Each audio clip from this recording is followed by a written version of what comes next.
Choose किया। आगे कहीं मिलना होगा तो ऊपर वाले में मिलेंगे या नीचे वाले में, जो कुछ भी है, बट अकेले ना आए। घना जंगल रहता है और अपने साथ सारी सेफ्टी की चीज़ें, जैसे हो गया रेनकोट, हो गया स्टिक्स, हो गए। तो जी इन बुग्यालों में देखे घोड़े खच्ची, घोड़े ही घोड़े हैं यहाँ पे। देखो बच्चे भी हो रखे, दो छोटे छोटे नन्हे नन्हे से। तो आगे जरूर जाते हैं, तो इसलिए हम यहीं तक आए। कोई बात नहीं, अगली बार दिखाएंगे। देखो अभी कैसा सर दर्द हो रहा है, तो मैंने यही रूप मानते हैं। आज के इस कैंपिंग ब्लॉग में मैं अपने युवा सब्सक्राइबर्स के साथ कुछ कैंपिंग के दिशा निर्देश साझा करना चाहूँगा। आशा करता हूँ कि आप भी मुझसे सहमत होंगे। तो पॉइंट वाइज मैं आपसे शेयर करूँगा क्या क्या चीज़ें आपको कैंपिंग में, ट्रैकिंग में ध्यान रखनी है। सबसे पहला पॉइंट। हेलो दोस्तों, गुड मॉर्निंग, नमस्ते, स्वागत है आपका कोसा विलेज से। और कल हमने यहाँ पे रात में कैंपिंग करी हुई थी, यहाँ पे टेंट लगाया हुआ था। और अभी हम सुबह उठ चुके हैं, लगभग 7:30 हो रहे हैं।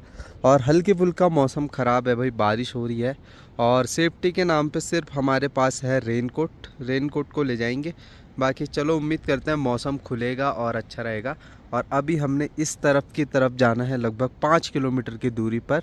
और बीच में कहीं नदी मिलेगी तो वहाँ खाना भी बनाना है, क्योंकि कल रात से हम सिर्फ ऐसे रॉ फूड खा रहे हैं, बंद हो गया। तो मैगी भी बनानी है, तो आगे जाके बनाएंगे।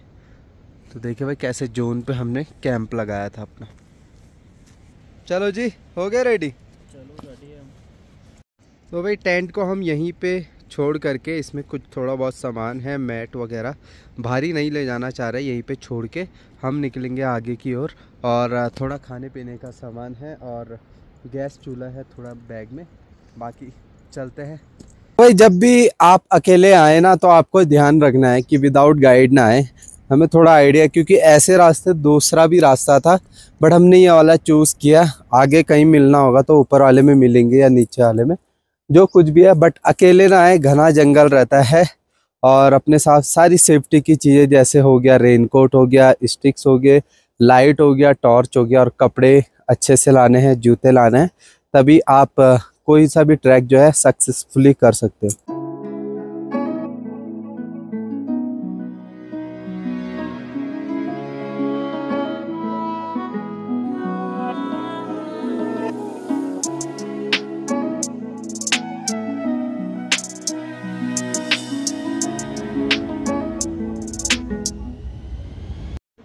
तो भाई ये देखिए, ये होते हैं पाइन्स।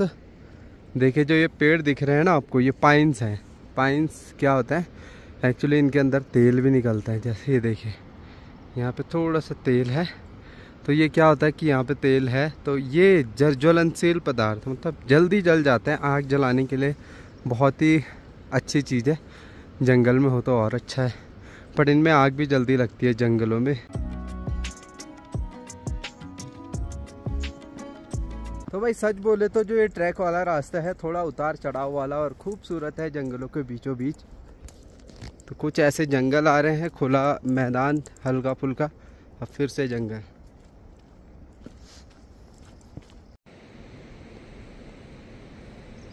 तो भाई देखिए ऐसे खुले बुग्याल भी हैं थोड़े से, और जूतों में पूरा पानी भर गया। और इतने प्यारे प्यारे फूल यहाँ पे हो रखे हैं अभी, ये देखिए भाई।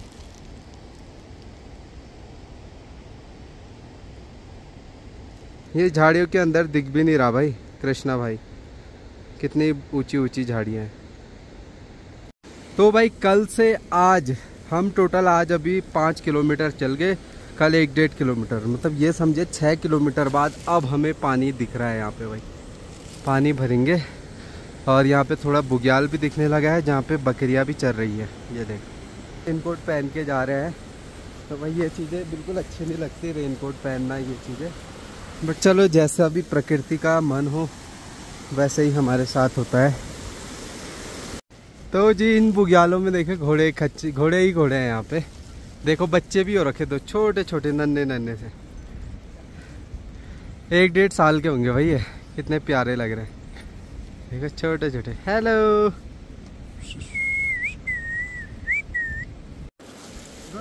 तो भाई इतनी ज़्यादा बारिश हो रही है और यहाँ पे अपने चरवाहे भाई लोग मिले हुए हैं, जो कि कोसा से ही है। तो उनका कैंप कुछ ऐसे रहता है और यहाँ पे भोजन बना रहे हैं बकरियों के लिए। ये देखे भाई कितनी सारी बकरियाँ कहाँ चढ़ी हुई है ऊपर ऊपर चट्टानों में। ये देख जहाँ तक भी हम मोबाइल को, बाकी कुछ ऐसे नदी है। और यहाँ पे डॉगी देखो, डॉगी हेलो क्या नाम है तेरा।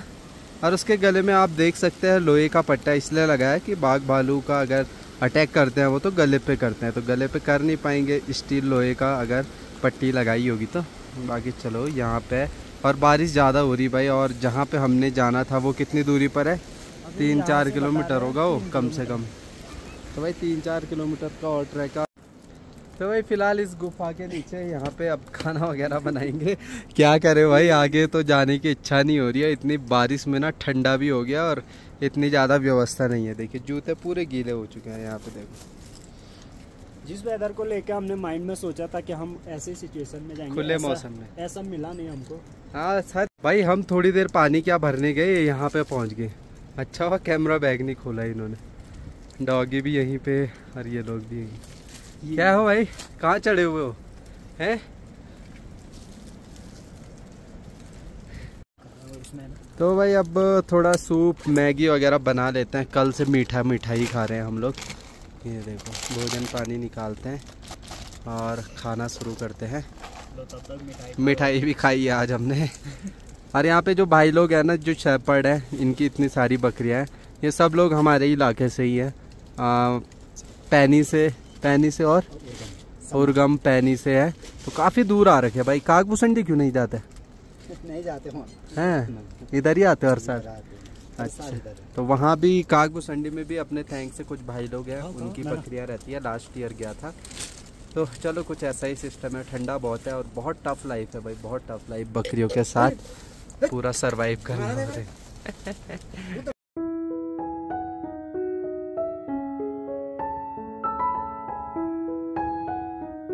तो भाई यहाँ पे अब बनेगा सूप, बनेगा पहले।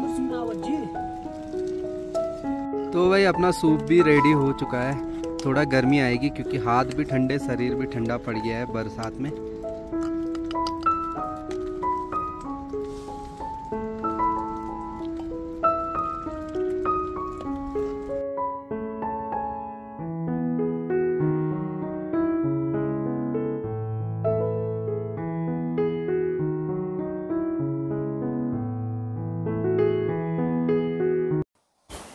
तो दोस्तों आज हम इस प्यारी सी जगह पे पहुंचे हुए हैं, कोसा विलेज से लगभग 6 किलोमीटर की दूरी पर। और यहाँ पे आए, कैंपिंग किया, खाना बनाया, हर एक चीज़। तो कैंपिंग से जुड़ी हुई, ट्रैक से जुड़ी हुई चीज़ें मैं आपसे ज़रूर शेयर करना चाहता हूँ, जो भी आपके काम आती हैं। श्री कृष्ण ने गीता में अर्जुन से कहा है, अर्जुन मेरे निरीक्षण में प्रकृति जीवित और अजीव दोनों को उत्पन्न करती है, इसी कारण संसार का चक्र घूम रहा है, गीता में कहा गया है। दोस्तों मैं मानता हूँ कि आप सब भी मेरी तरह प्रकृति को बेहद प्रेम करते हैं और इसे भगवान का ही रूप मानते हैं। आज के इस कैंपिंग ब्लॉग में मैं अपने युवा सब्सक्राइबर्स के साथ कुछ कैंपिंग के दिशा निर्देश साझा करना चाहूँगा। आशा करता हूँ कि आप भी मुझसे सहमत होंगे। तो पॉइंट वाइज मैं आपसे शेयर करूंगा क्या क्या चीज़ें आपको कैंपिंग में, ट्रैकिंग में ध्यान रखनी है। सबसे पहला पॉइंट, कृपया सुनिश्चित करें कि आपके परिवार को पता होना चाहिए कि आप कैंपिंग में जा रहे हो, किस लोकेशन पे जा रहे हो और कैसा ट्रैक है। तो घर पे ज़रूर बता करके आए, क्योंकि ऐसी जगह पे नेटवर्क नहीं है तो हम कॉल से भी नहीं बता पा रहे हैं, है ना, कहाँ है क्या है। तो पहले ही सुनिश्चित कर लें, परिवार को बता दें। दूसरी चीज़, कैंपिंग जहां भी आप लगा रहे हो उस स्थान को ध्यानपूर्वक चुनें। आपको ऐसा लोकेशन चुनना है जहां पे आप अच्छे से कैंपिंग कर सको। अगर आप कैंपिंग में नए हो तो कृपया जंगल के अंदर वाले इलाकों में कैंपिंग के लिए ना चुनें, क्योंकि अंदर जानवरों का डर होगा और कई चीज़ें आपको दिक्कत होती है। कैंपिंग होती है खुले एरिया में जहाँ पे आपको खुला आसमान दिख सके। और जब भी आप ट्रैवल कैंपिंग के लिए आते हो तो साथ में आपकी व्हीकल्स रहती है, बाइक हो चाहे कार हो, तो सुनिश्चित जगह पे आप कार को, बाइक को पार्क कर सकते हैं, क्योंकि आप 2-3 दिनों के लिए ट्रैकिंग के लिए जाओगे तो अच्छी जगह पे आपको पार्क करना है। और ध्यान दें कि आप जंगल में सुरक्षित रहें, ये चीज़।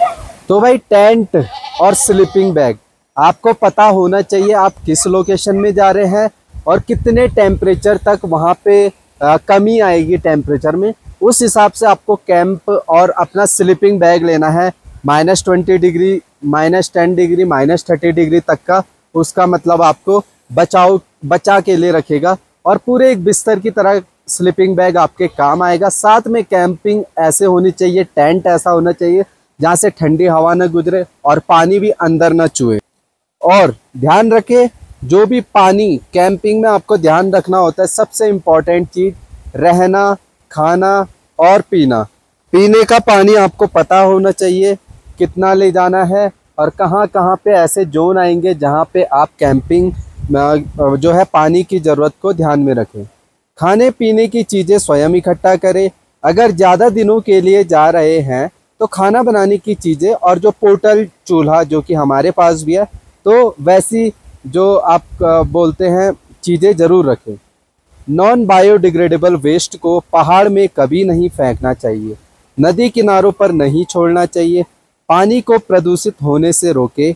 कृपया जंगल या नदी के किनारे में कचरा न फेंकें। पानी की बोतलें और रैपर्स को अपने बैग में इकट्ठा करें और उन्हें डस्टबिन में इकट्ठा करें। अपने कैंपिंग क्षेत्र को स्वच्छ रखें। भाई जिस समय आप कैंप लगा रहे हो और अगले दिन जब आप कैंपिंग से उठ रहे हो, तो आपकी वो जगह सेम टू सेम होनी चाहिए, एक भी कचरा वहाँ पे छोटा नहीं होना चाहिए। तो ये चीज़ का ध्यान रखें। कृपया जंगल और नदी के किनारे पर कचरा ना फेंकें। सड़क के किनारे या कैंपिंग साइट पर खाने की चीज़ें न छोड़ें ताकि जंगली जानवर उन तक ना पहुँचे। ब्रश करते समय नदी के पानी में न थूकें। नदी के पास शौच जो नेचर्स कॉल होती है, नदी के किनारे आपको नहीं करनी चाहिए। आपको ये आइडिया और मालूम होना चाहिए कि पहाड़ों से ही होकर गुजर कर शहरों में ये पानी जाता है, तो आपको पानी में गंदगी नहीं करनी है, क्योंकि वही पानी सब लोग पीते हैं। साथ में कैंपिंग में रात के समय के लिए रोशनी, लाइट, मोबाइल टॉर्च, हर एक चीज़ व्यवस्था रखें। और साथ में पावर बैंक रखें, वहाँ पे कोई बिजली या कुछ नहीं होगा। जैसे हमने पावर बैंक रखा है, भाई ने पावर बैंक रखा है, तो ये चीज़ें ज़रूरी है। इसी से हम अपनी इस पवित्र देवभूमि को स्वच्छ रख सकते हैं और शुद्ध रख सकते हैं। अगर इन नियमों का हम पालन करते हैं तो आने वाले जितने भी ट्रैकर्स होंगे उनको भी अच्छा लगेगा। नेचर के साथ रहने के बीच में गंदगी होगी तो उन्हें अच्छा नहीं लगेगा। फिर से भाई हमारी मैगी तैयार हो रही है, यही भोजन, और सूप तो पी लिया हमने।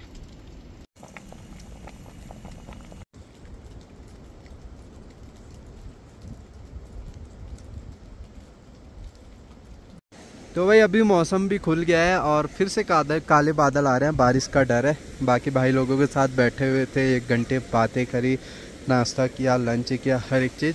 तो कुछ ऐसा बुग्याल है, आगे नहीं जा पाए बरसात की वजह से और ठंड की वजह से। कैंपिंग रहता तो आगे ज़रूर जाते, तो इसलिए हम यहीं तक आए। कोई बात नहीं, अगली बार दिखाएंगे। देखो अभी कैसा सर दर्द हो रहा है, तो मैंने ये बांध दिया है कपड़ा, एक अजीब से लग रहा हूँ मैं। बाकी देखो इनका रहने का जो डेरा है कितना मुश्किल भरा है भाई, अंदर रहना, अंदर खाना और शिफ्ट होते रहना। कुछ कुछ दिनों बाद बकरियों के साथ वो शिफ्ट होते रहते हैं। अभी बकरियाँ इधर उधर चल रही होगी, देखिए ऊपर चल रही है, देख एक एक बकरियों।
तो भाई घोड़ों ने भी रास्ता ब्लॉक कर दिया। चलो भाई चल यार, अब हम कहाँ से जाएं? ये तो हिलने के लिए तैयार नहीं हो रही, ये तो कह रहे अपना इलाका है ये, हम नहीं हटते यहाँ से। बताओ क्या करें? कोई उपाय? कूद के जाना पड़ेगा इनके ऊपर चले बैठ करके। हाँ। तो भाई कैंप के पास हम पहुंचने वाले हैं, जहाँ पे कल रात हमने टेंट लगाया था। तो चलो, अभी आते हुए तो मौसम ठीक है, बस घर जाते हुए ख़राब ना हो जाए बाइक में कैंप। तो भाई जब नई जगह आते हैं फर्स्ट टाइम, कुछ तो रास्ते का मालूम नहीं रहता, क्योंकि अगर हमें थोड़ा मालूम रहता तो हम यहाँ पे कैंपिंग करते, इधर कैंपिंग करते, बट हमें रास्ता पता नहीं था। तो हमने सोचा चलो वहीं पे, अंधेरा भी हो ही गया था कल रात में, तो इस वजह से हमें रुकना सही समझा हमने। ये देखो, ये पाइन है, ये इतने अच्छे जलते हैं, आग जलाने के लिए बेस्ट है भाई। तो भाई टेंट उठाने के बाद आपका ऐसा ही रहना चाहिए था जैसे पहले है। तो हमने सारा कूड़ा इकट्ठा कर करके बैग में डाल दिया है, कुछ यहाँ जेब में डाल दिया है। कुछ कूड़ा नहीं करना होता है, तो ये है भाई। तो हो गया भाई अपने ट्रैकर्स रेडी, और चलते हैं। टाइम भी हो गया है, 1:30 बज चुके हैं भाई। आधे घंटे से ज़्यादा यहीं लग गया सामान और सफाई करने में, पैक करने में। तो भाई देखिए, नीचे जाने का रास्ता ना कल कुछ इस तरीके से था ऊपर आते हुए, तो हमने सोचा आगे भी ऐसे होगा, इसलिए ज़्यादा आगे नहीं गए थे। तो देखो भाई, यहाँ से देख के चलना होता है, कहीं पैर मुड़ गया, फिसल गया तो सीधा नीचे खाई में। तो ये इन चीज़ों का ध्यान रखना होता है। तो नीचे जाते हुए तो स्लो जाना होता है, भाग करके नहीं और ना ही तेज़। ऊपर भी देखो पत्थर ऐसे खड़े हो रखे हैं, कभी भी जो है मिट्टी का टीला आ सकता है नीचे।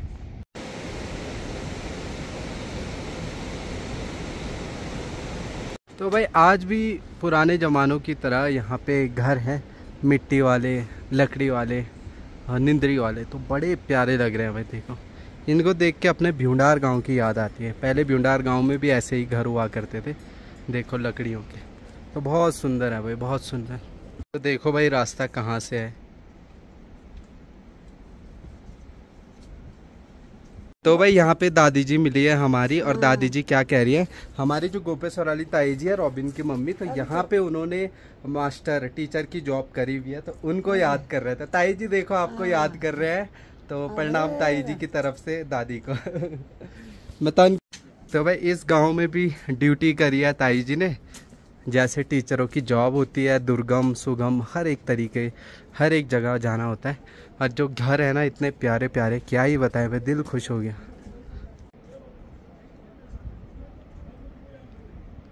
तो देखिए भाई, घर गांव में इतने सारे लोग यहाँ पे रहते हैं, और यहाँ पे अभी बैठे हुए हैं सब बुजुर्ग लोग अपने यहाँ पे। तो भाई आज के ब्लॉग की समाप्ति यहीं पे करते हैं, और अगले दिन आपको दिखाएंगे कोसा गांव के बारे में और यहाँ पे हो रहे त्यौहार के बारे में, जिसमें हम शामिल हो रहे हैं। तो मिलते हैं अगले नेक्स्ट ब्लॉग में, तब तक के लिए take care, bye bye, love you all, bye दोस्तों।